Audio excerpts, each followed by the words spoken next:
Bienvenidos y bienvenidas a otro nuevo video del canal. En esta oportunidad les traigo un clásico argentino. Casi tan clásico como andar chupando tetas operadas en una sesión ordinaria del Congreso. Y el adjetivo ordinario nunca estuvo mejor utilizado. Claramente estoy hablando de Los Simuladores. Sin lugar a dudas, la serie más importante, popular y relevante de la historia de la televisión argentina. Entre las muchísimas cualidades que tienen Los Simuladores, la más importante a mi humilde entender es que sobrevivieron a la prueba más difícil que tiene cualquier producto audiovisual o a cualquier cosa en general, que es el paso del tiempo. Los Simuladores lograron no solamente sobrellevar el paso del tiempo de una manera digna, sino que lograron reinventarse. Es innegable que esta creación de Damián Cifrón forma parte del inconsciente colectivo nacional. Si vamos por la calle y le decimos a alguien, lampones, te agachás y te la ponen, es muy probable que esa persona se cague de risa y no nos caiga a trompadas. Aunque, no sé, por ahí nos caga a trompadas, pero además se va a cagar de risa. Y esto es porque Los Simuladores es parte fundamental de la cultura popular argentina actual. Hay un significado para Los Simuladores, tanto para la persona que la vio en su primera emisión del 2002, tanto como para la persona que los ha descubierto años después en las retransmisiones de Telefe, como quien la vio por primera vez en Netflix hace un par de años. Inclusive Los Simuladores tienen su página de shitposting, que en subtitulado para Boomer Millennial son como memes un poco más raros y perturbadores, pero memes al fin. Entonces claramente ha encontrado el nicho de identificaciones en un montón de generaciones. Esto no lo tiene ninguna otra serie argentina. Es por eso que creo que Los Simuladores es la serie más importante de la historia de la televisión nacional. Ahora bien, ¿por qué pasó esto con Los Simuladores y no con otra serie? ¿Cuáles son, digamos, las claves del éxito de Los Simuladores? Y no solo del éxito inmediato que lo tuvo, sino poder sobrevivir en el tiempo. Bueno, claramente hay un montón de cosas para analizar y son cosas que van desde lo sociopolítico hasta lo cultural. Yo me voy a centrar en cuestiones que tienen que ver más con lo técnico, es decir, con cuestiones un poco más audiovisuales. Pero bueno, obviamente vamos a rozar alguna que otra cuestión cultural, etc.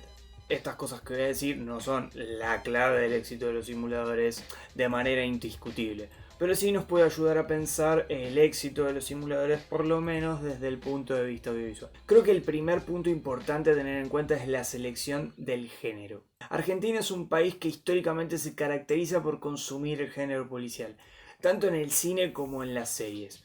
Grandes éxitos de taquilla en el cine y también éxitos a niveles de rating en ya sea series diarias, lo que sea acá se lo llama tiras, o bueno, también lo que se llama unitario, que es una serie digamos más normal en los cánones de serie. El policial siempre ha cosechado grandes éxitos, pero digamos que es un género que el argentino le copa. Vamos a decir que sí, le copa. Es un género que gusta generalmente en los cánones, así como a grosso modo, del público argentino. Acá Cifrón hace algo muy interesante e inteligente, que es que se mete con el policial, pero no directamente con el policial, sino con un subgénero bastante específico, que es el género de guante blanco. El género de guante blanco es un subgénero del policial que generalmente trata sobre golpes muy elaborados. Ladrones que son sofisticados e inteligentes que intentan dar un golpe elaborado, que no requiera violencia ni nada por el estilo. Una saga icónica y relativamente moderna como para ubicarlos es Ocean Eleven, acá conocida como La Gran Estafa. Si nos vamos a los ejemplos más históricos podemos nombrar la famosa película Rififi, y un ejemplo de serie moderna que ha tenido mucho éxito de este mismo género es La Casa de Papel. Si bien Los Simuladores no son exactamente ladrones que hacen golpes comandos, la estructura de cómo se van desarrollando todos los capítulos de Los Simuladores es una estructura de guante blanco. Es decir, este grupo de personas elabora un plan que es complejo, que se lleva a cabo generalmente sin violencia, sin andar matando a nadie, ni nada por el estilo, logrando así el objetivo que se plantea. Ahora bien, este subgénero casi no fue trabajado en Argentina, pero el género policial en general sí lo fue. Entonces, el resultado de esto es una sensación de frescura, de algo nuevo, dentro de un formato que al argentino ya le gustaba. Por eso me parece que la elección de género es fundamental, porque Cifrón inteligentemente agarra un subgénero no utilizado dentro de un género más grande que sí gusta mucho acá. Entonces genera esta sensación de frescura. Cuando salieron los simuladores, todos quedamos flasheados, dijimos, ¿cómo no se hacían series así en Argentina? Así importante es la selección de un género a la hora de encarar un producto audiovisual. Otra cosa que yo creo fundamental y que también comparte con Ocean Eleven y con La Casa de Papel. Claro, La Casa de Papel me parece una porquería. Yo creo que con un presupuesto de La Casa de Papel hace 4 temporadas de los simuladores y todas mucho mejores que cualquiera de La Casa de Papel. Pero bueno, me vi en la obligación de aclarar eso. Otro de los aspectos fundamentales dentro de lo que es la cuestión técnica de los simuladores es que es una serie coral. ¿A qué me refiero con esto? Los guiones corales son aquellos que no tienen un único protagonista, es decir, la fuerza protagónica se encarna en más de una figura.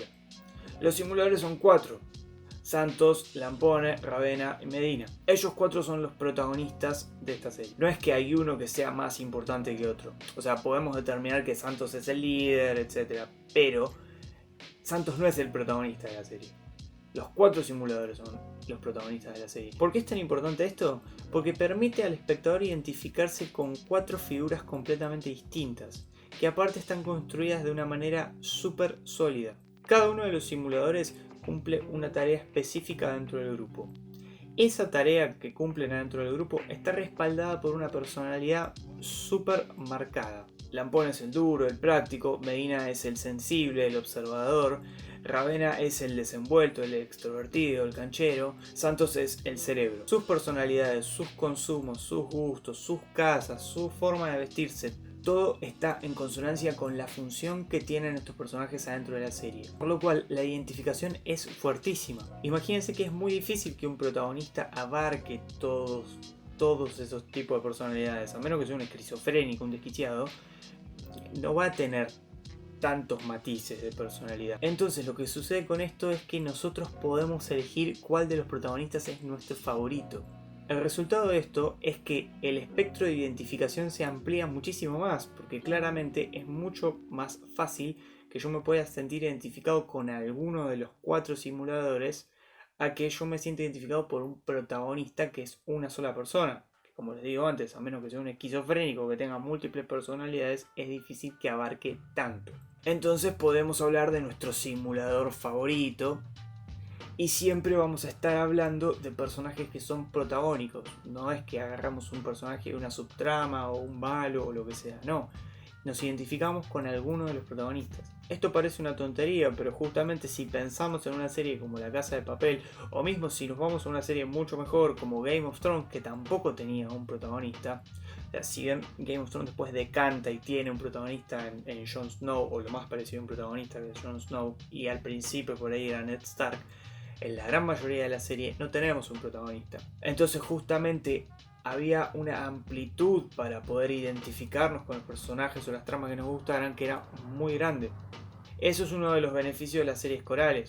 Cuando se llevan bien a cabo y están bien hechas, el espectro de identificación es muy grande y podemos encontrar fácilmente a un personaje favorito que tenga incidencia en las tramas que importan.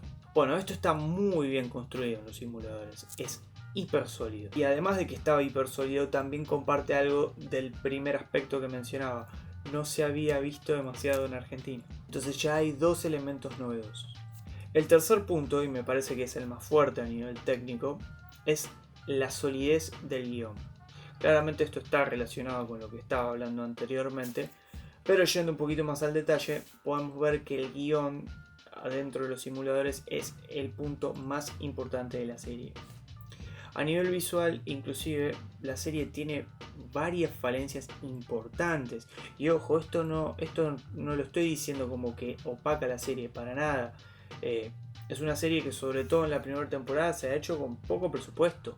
Y en ningún momento cuando la vemos, por lo menos cuando la veíamos en ese momento, pensamos, che, esto es una truchada. Por más que por ahí viéramos un banco que lo único que tenía de banco era un banner que decía Ibanco, o que los patrulleros tenían una calcomanía pegada, o que cuando van a la embajada de Estados Unidos se ve un cartel de CTI ahí de fondo. O sea, realmente son cosas que no llegan a opacar la serie justamente por la solidez del guión. Es interesante porque de la primera a la segunda temporada cambian la macroestructura de guión.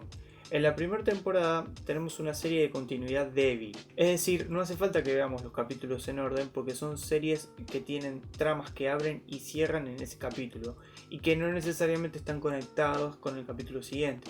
Entonces no pasa nada si lo vemos en desorden, está todo más que bien. Tampoco se nos dice demasiado de los protagonistas. Tenemos indicios y acciones muy marcadas de las personalidades de ellos, como bien decía anteriormente, pero poco sabemos de su historia. Esto da lugar a que nosotros podamos pensar, imaginarnos cosas y demás, y que se generen ciertas expectativas con los personajes. Claramente esto está muy pensado de antes. Y al hacer personajes tan definidos a nivel estructural, nos dan ganas de saber, che, ¿qué onda este personaje? Lo que en los fandoms generalmente se denomina como fanservice. Cuando tenemos poca información, los fans tratan de llenarla con teorías, etc. Bueno, en la época de los simuladores no existían tantos fandoms así, o por lo menos no estaba internet como para viralizar las cosas que podemos llegar a tener acceso hoy. Pero digamos que es una estructura que se presta.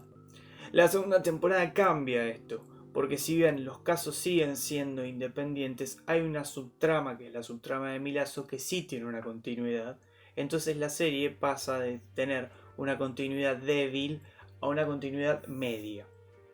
¿Por qué media y no fuerte?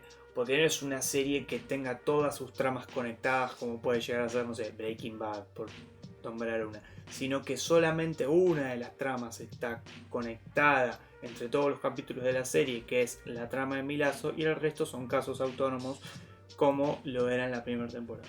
Bueno, esta elección de estructura más una segunda temporada con una subtrama de continuidad hace que la serie no se quede estancada en un punto, sino que mantenga justamente esta sensación de frescura en la cual vengo insistiendo, pero que es hiper importante. Era súper novedoso, todo lo que tuviese que ver con simuladores en ese momento nos parecía súper novedoso. Todas estas son decisiones deliberadas de Cifrón para que la serie mantenga esta sensación de frescura.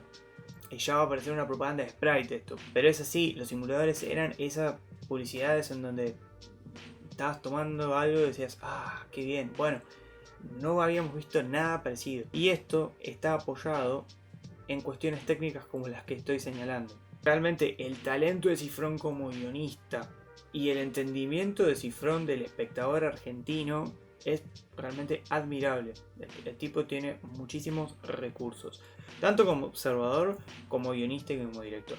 Ahora bien, como mencionaba, los simuladores tienen bastantes cosas muy flojas, sobre todo a nivel visual. Es una serie que se ha basado prácticamente en el guión y en las actuaciones, y le ha bastado, ha sido suficiente.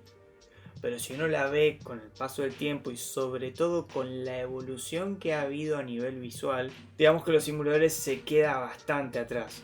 De hecho, la serie que hace Cifrón después, que es Hermanos y Detectives, ya pega un salto de calidad muy importante con respecto a lo visual. Claramente hay que señalar que Cifrón para ese momento se había hecho un nombre y que el presupuesto con el que contaba era muchísimo más grande. Nobleza obliga, cuando uno tiene 2 pesos, filma con lo que tiene. La verdad que lo de Cifrón es un mérito. A mí en lo personal hasta me gusta que los simuladores tengan este tipo de errores. Yo lo pienso como esos primeros discos geniales que puede llegar a tener una banda, y por ahí en sus comienzos esa banda no tenía plata para irse a Abbey Road a grabar, entonces grababa en un estudio medio pedorro. Pero bueno, ese sonido pedorro hace a la característica de la banda y a ese comienzo por ahí tan prometedor que pudo haber tenido la banda. No sé, se me viene a la cabeza el primer disco de Oasis, una banda que a mí me gusta mucho. Es como que después el tercero puede sonar bien o mejor inclusive que el primero, pero esa mugre del primero es insustituible porque las canciones eran mucho mejores y bueno, porque se forma una estética, la estética de la desprolijidad quizás, pero se forma una estética. Con los simuladores pasa algo parecido. El producto es tan bueno en ciertos aspectos y está tan bien pensado que hasta le encontrás un encanto a esa desprolijidad. Además, y esto deshilando un poco más fino, me parece que la desprolijidad, el bajo presupuesto y demás es uno de esos fetiches argentinos, esta cosa de lo atamos con alambre, que es medio característica de Argentina, encuentra un encanto en esta cosa no tan prolija de los simuladores y a la vez de muy alta calidad en otros aspectos. Esta falta de calidad visual le ha jugado a beneficio a los simuladores, los ha convertido en memes. Yo no sé si hubiesen sido muy prolijos a nivel visual o que no hubiesen tenido errores, hubiesen sido material para memes, y en este momento lo son. Y el ser material para memes es parte de la perpetuidad de las cosas, y los memes son otra de las grandes conquistas de los simuladores. Que puede parecer una boludez, pero no lo es. Bueno, en fin, hay muchísima tela para cortar con respecto a los simuladores, pero a nivel audiovisual más o menos abarqué lo que quería abarcar. Así que voy a ponerle un punto final al video, porque si no me cebo y sigo hablando 45 minutos más y tampoco tiene mucho sentido. Así que bueno, vamos llegando al final del video. Si te gusta el contenido te invito a que te suscribas y ayudes al canal a seguir creciendo. También le podés dar a la campanita para que te avise cuando salen nuevos videos. Te invito al box de comentarios a poner cuál es tu simulador favorito y tu frase favorita, o la que te acuerdes de los simuladores. Mi simulador favorito es Medina, claramente y por mucho. Y todas las frases del señor Scotty me parecen las mejores de toda la serie. Sin nada más que agregar, nos vemos la semana que viene con el próximo video. Adiós.